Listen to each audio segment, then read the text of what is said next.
what I'm going to do, I want to show you how to set password. So I'm going to start. Oh, I'm doing this wrong. I got to tap the screen on the iPad, and then I want to. I've done part of this once before. I'm going to use Keynote, so I just tapped Keynote, and then I'm going to tell it to play. I'm going to click on the first slide and tell it to play. I'm not going to show you how to use Keynote, but I'm going to show you how to use it to show you how to pick passwords, okay? So when I click on the screen on the iPad, it's going to bring in a line to communicate with you on over here. But I'm going to show you a couple of different methods of picking a very secured password. There's two different suggestions out there, and I really like them. One is to pick yourself a story and then take the first letter of each one of these and turn it into a password. And then later on, you'll use that as a master password. See, and you can read on this line here, Joan and Roy went to Key West, Florida for Thanksgiving, November 2011.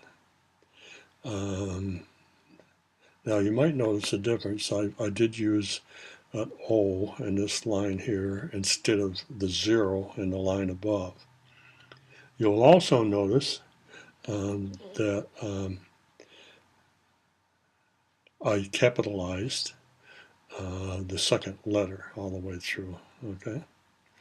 And then I use that as a master password, and the example I'm using here, I put a plus sign and then I put VER afterwards. That's, for example, if I wanted to use that password for Verizon, I'd use the master password and I'd put VER afterwards.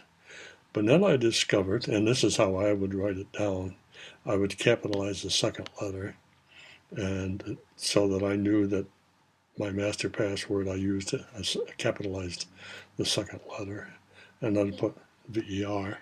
But one thing I discovered was that Sony, for one, a couple of years ago had their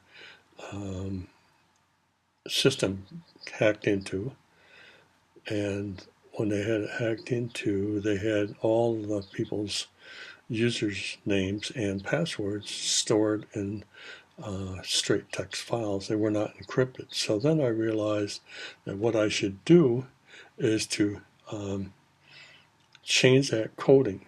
So instead of using VER afterwards, I used the telephone touch tone keyboard equivalent to VER, which is 837.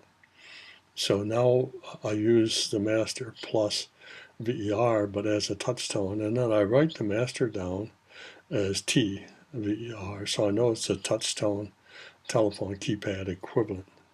Okay, so pick yourself a master password and then add something to it for each of the systems that you use. Okay, click again.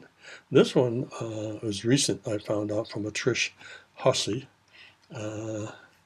and it's a he, by this anyway, and he uses a statement like this: "I like dark chocolate," and then he writes it in with no spaces. But if anybody was using a dictionary hacking system, they would find this right away. It wouldn't take them long at all to get into there.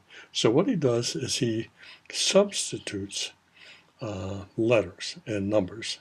So now you see the I becomes a 1, the E becomes a 3, the A becomes an @ sign, the C becomes a left-hand bracket, and the O becomes a 0.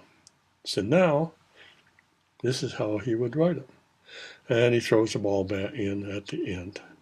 It's 1L, 1K, 3D, @ RK, left-hand bracket, H0, right-hand bracket, left-hand bracket, excuse me, 0, L at T3 ball bat.